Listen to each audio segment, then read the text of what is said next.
Halo, Assalamualaikum. Balik lagi di channel aku di Esti Denatur.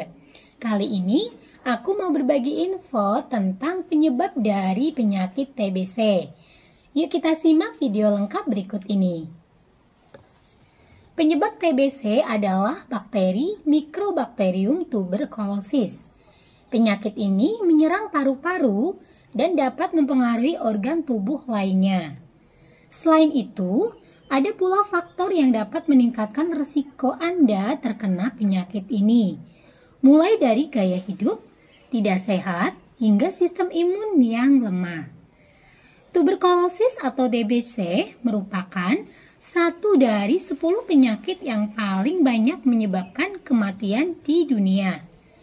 Menurut data Organisasi Kesehatan Dunia atau WHO, setiap tahunnya ada sekitar 1,5 juta orang di dunia yang meninggal akibat menderita TBC. Secara global, Indonesia merupakan salah satu negara dengan penderita tuberkulosis terbanyak.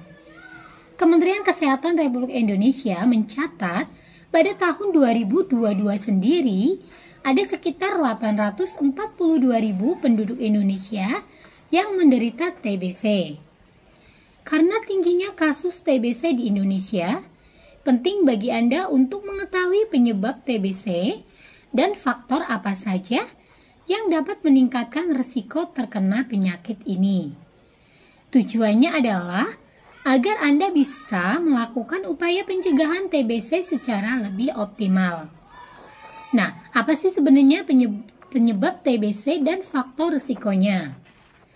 Seperti yang tadi dijelaskan ya sebelumnya, bahwa TBC itu disebabkan oleh infeksi bakteri.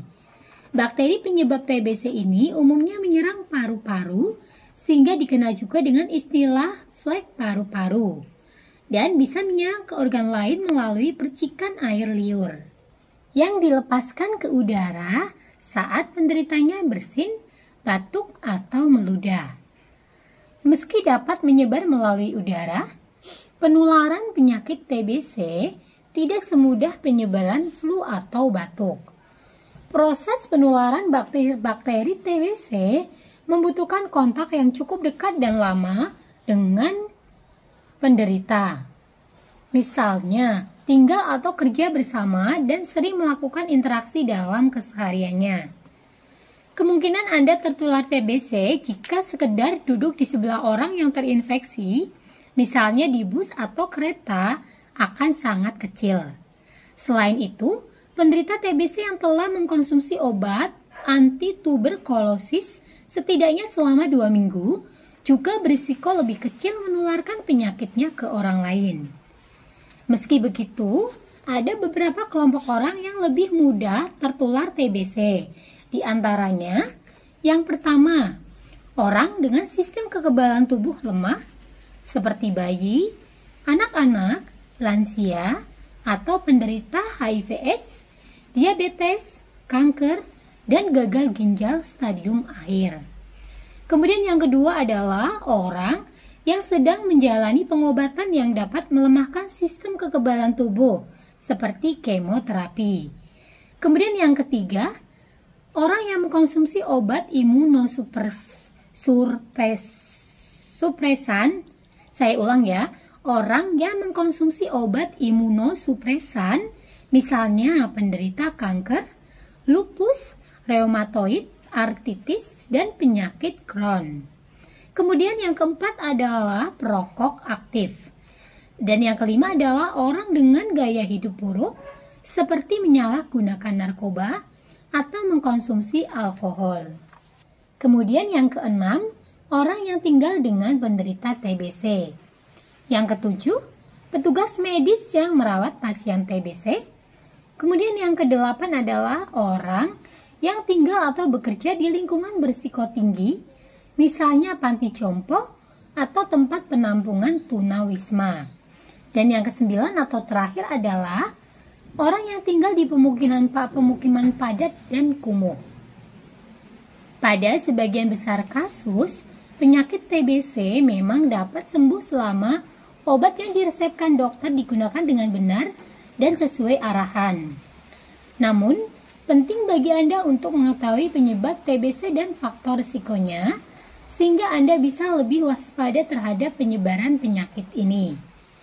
Umumnya, pengobatan TBC memerlukan waktu setidaknya 6 bulan agar bisa sembuh total. Tanpa pengobatan yang rutin dan tepat, akan jauh lebih sulit bagi penderita untuk sembuh. Nah, bagaimana sih cara mencegah tuberkulosis atau TBC? Faktanya, 10% masyarakat Indonesia memiliki bakteri TB. Namun, apakah infeksi bersifat laten atau aktif tergantung pada kondisi penderitanya. Jika mereka memiliki sistem imun yang baik, maka penyakit ini bisa sembuh bahkan sebelum gejala tersebut muncul.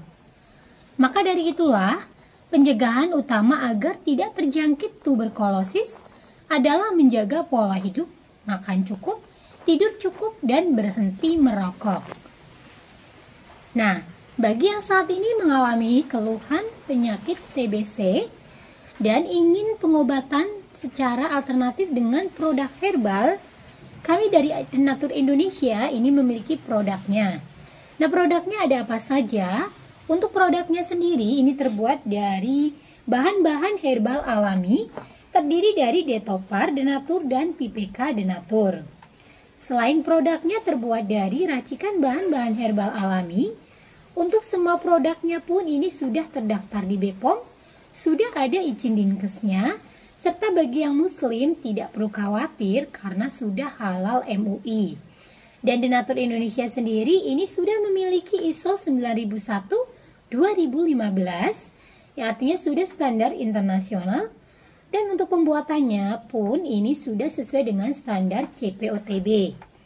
Di botolnya pun ini tertera nomor POM TR yang sudah didaftarkan, di mana untuk Detopar Denatur ini nomor POM TR-nya 163 394 651. Kemudian untuk PPK Denatur ini POM TR-nya 173 399 911.